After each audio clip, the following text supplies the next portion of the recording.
real estate is the same, where they say location, location, location. Well, we are the corner of the Highland Valley Fault and the Nicola Fault, and we're like the corner lot both ways, which are famous for copper. It's the most prolific copper region in Canada. We're the corner lot of two very large faults, the Highland Valley Fault and the Nicola Fault, and you can just go up and down these faults, and what you'll see directly north to us, you'll see Highland Valley Copper, which has multiple porphyry pits. On the Guichon batholith, which we also have half of our properties in the Guichon batholith. And then as you go further on the Nicola Fault, you'll run into New Gold, New Afton, Afton, Copper Mountain. And then as you go further north, you'll go to Highland Valley, the Lornex pit, all the way up to Mount Polly and to Red Chris.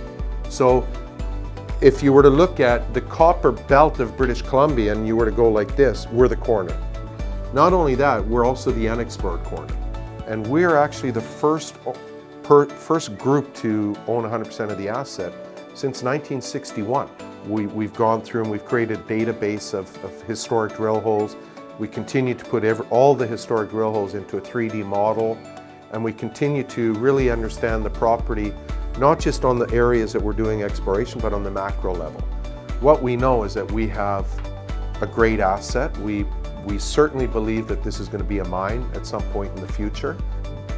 To put it in perspective, I think we need to understand a few points here. So one of the points that get brought up to me as well, we hear of copper projects in Chile that are 0.9% or 1% copper, or in Africa, in the Congo, where there's high-grade copper assets. And what BC offers is that BC offers amongst the lowest cutoff grades of copper production in the world. So if you were to take the top 10 lowest producing copper mines globally, 4 of them are in British Columbia.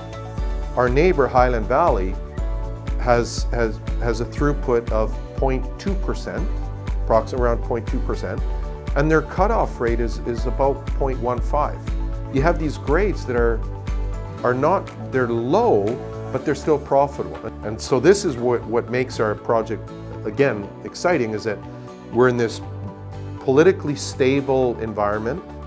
We're close to the coast, we're right on a highway, and we're in a cheap mining jurisdiction, and we have high grades. And I think if you combine that all together, that's pretty exciting.